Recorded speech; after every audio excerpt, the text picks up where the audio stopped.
All right, guys, Darren from FBA Elite, and welcome back to another video.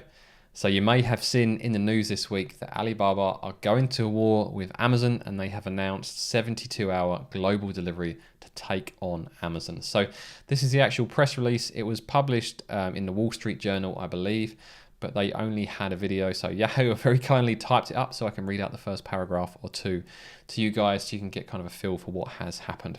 So Chinese e-commerce giant Alibaba is intensifying Amazon rivalry by promising fast deliveries from China to anywhere in the world.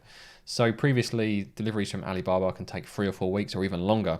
So if they can offer global delivery in 72 hours, that is a very positive thing. So what happened?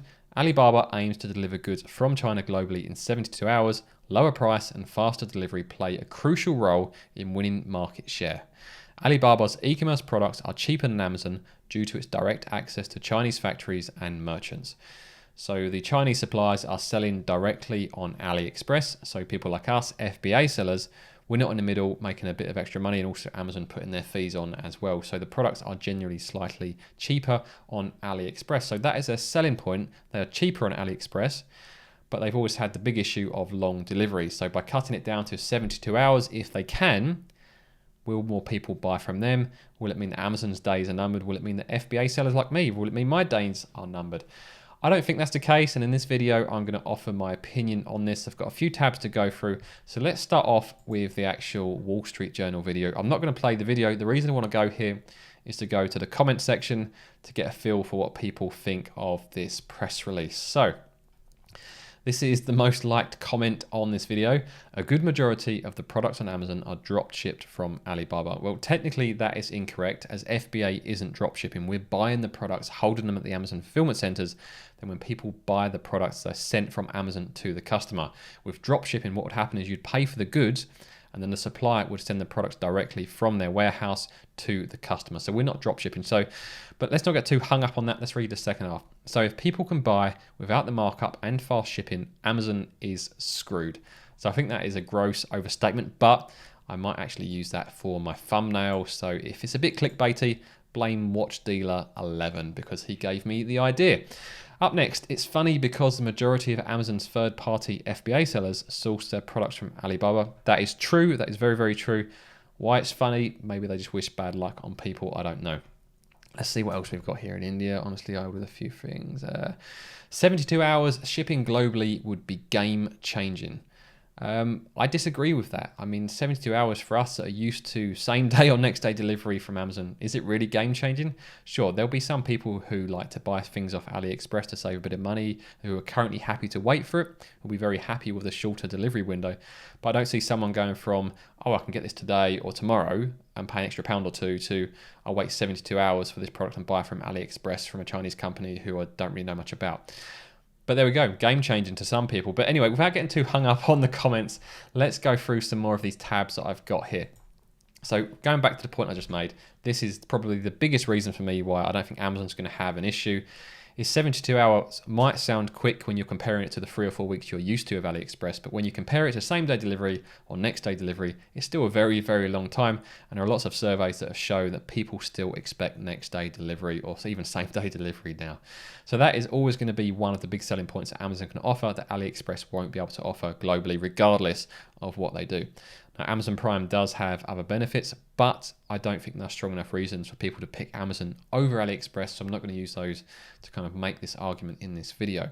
The next thing is Amazon themselves. They care, well, they say they care about the customers. So we aim to be the Earth's most customer-centric company. Our mission is to continually raise the bar of the customer experience by using the internet and technology to help consumers find, discover, and buy anything, and empower businesses and content creators to maximize their success. Now, if I want to paraphrase this to the real version, we aim to be the Earth's most customer-centric company at the expense of our sellers. But that doesn't sound as good, but unfortunately that is the truth. Just hope that Jeff doesn't see this and suspend my account. But the point I'm actually trying to make versus AliExpress is AliExpress at the moment isn't customer centric, Amazon is. So as much as I might get frustrated with Amazon, how they treat us sellers, when I've used them as a customer experience, it's genuinely been very, very positive. And most people go back to Amazon again and again, not just because they're Prime members, but because their customer service is good when things don't go to plan.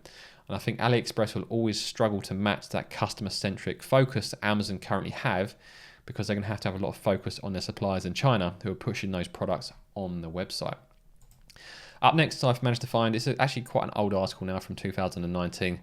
There's some interesting phrases in this article. So 89% of consumers are more likely to buy products from Amazon than other e-commerce sites.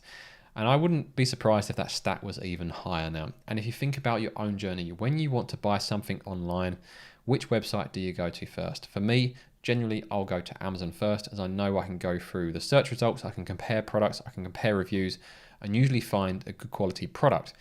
If I'm looking for something a bit cheaper and I'm not worried about the quality, I'll probably go for eBay, as it's generally cheaper on eBay because the fees are a bit lower. And if I want something really specialist, which I can't really find on Amazon or eBay, then I'll go to Google and look through Google shopping results to see what I can find. Now, 10, 15 years ago, that was very different. Our consumer journey would probably start with a search engine. Somewhere like Google would go to first, whereas now we go to Amazon first. So think about your own customer experience. Which website do you start with? Do you start with Amazon? Do you start with eBay? Do you start on Google? I don't see the case where people are going to start their journey on AliExpress, certainly not in the next few years. Some things are going to have to change massively for that to ever happen.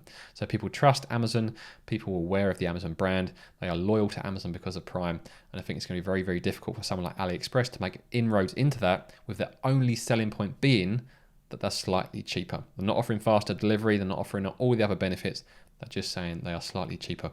But even though they're slightly cheaper, the products might not be as good, but I'll come back to that in a moment as well. Now, for me, this is probably one of the biggest reasons why AliExpress is going to struggle against Amazon, is that I think they have a very, very poor website in comparison. So this is aliexpress.com. Let's just go on here and pretend that I'm going to buy a chopping board, the old classic. So chopping board, let's see what the experience is like. So chopping board, and then we're going to go to Amazon, and we'll do the very same search, chopping board, there we go. So AliExpress, let's take a look. So from the first 10 results, we've got at least 6 products that are pretty much identical. They're all super cheap. You've got these more expensive wooden chopping boards over here, and even these next 3 here are all very, very similar.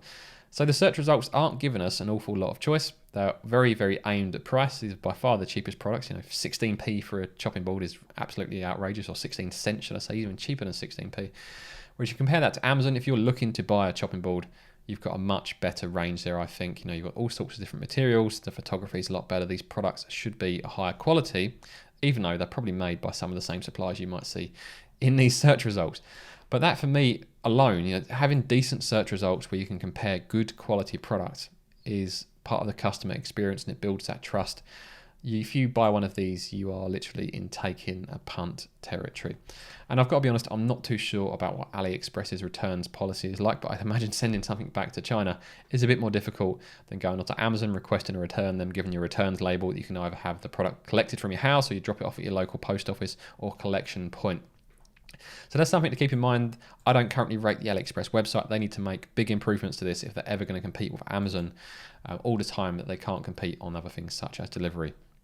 Now, there is one other thing to keep in mind, like going back to the unique selling point, you'd say, of AliExpress, which is the cheaper prices. And that is the fact that the import rules have changed recently, especially for low value goods. And a lot of the products sold on AliExpress are low value goods. So people selling into the UK, these low value goods, used to have an exception. So if the product was valued less than £15, no VAT was paid. So they were able to undercut people selling directly from within the UK.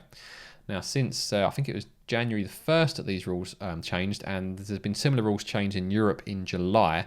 So this will apply to anyone either selling in the UK or selling in Europe. So all imported goods purchased are subject to VAT, ending the £15 exemption threshold. So if you're selling a product at £15 that you would have previously imported into the UK via AliExpress, there's now £3 of VAT that has to be paid. So there's a £3 difference that helps level the playing field. Imported consignments of goods are not exceeding £135 are subject to sales supply VAT instead of import VAT. So in the past, if the product was over £15, then you'd have paid VAT, but you'd have paid it at the point of import. So the supplier could have charged you maybe £20 for a product, but they wouldn't have charged you VAT. And then when the goods got to the UK and you're importing it through the UK customs, you might have then gotten a surprise bill for that VAT. That doesn't happen now, as the VAT has to be charged at the point of sale or the point of supply. So that has to be charged directly by the seller or it's an online marketplace. So if an online marketplace, an OMP, facilitated an import of for sale not exceeding £135, it becomes responsible for charging and reporting VAT.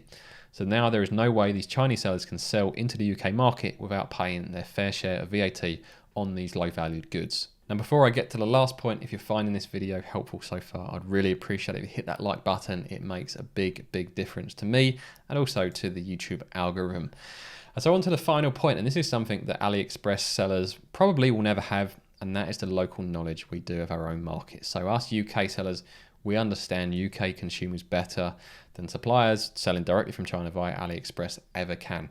That is why there is an opportunity already for us against these Chinese sellers. There's lots of products being sold on Amazon via FBA by Chinese sellers, but us UK sellers can compete because we understand better what UK consumers want. So we can take a product, we can enhance it, we can add perceived value or real value to the product that UK customers actually want. That will help us stand out. So someone can always have the cheaper product, but if you offer a feature or a function or perceived value that product does not have, you can compete against them regardless of the price. So rely on your local knowledge that you can add value to products so you can always compete in these markets. And that's why I think Aliexpress sellers will struggle to compete against people like us FBA sellers selling in our local markets. So hopefully you found this video useful, seeing my take on Aliexpress launching their 72-hour delivery service. If you want to see more from me, head over to the FBA Elite forums. I'm on there most days. Also subscribe to the channel if you're not already subscribed. And if you want to learn about how to sell on Amazon FBA, we've got the FBA Elite course. That is one of the reasons why I have to take Amazon's side in this debate. But hopefully you found this video useful. If you did, and if you haven't already hit that like button, scroll down, hit the like button, and I'll see you guys in the next video.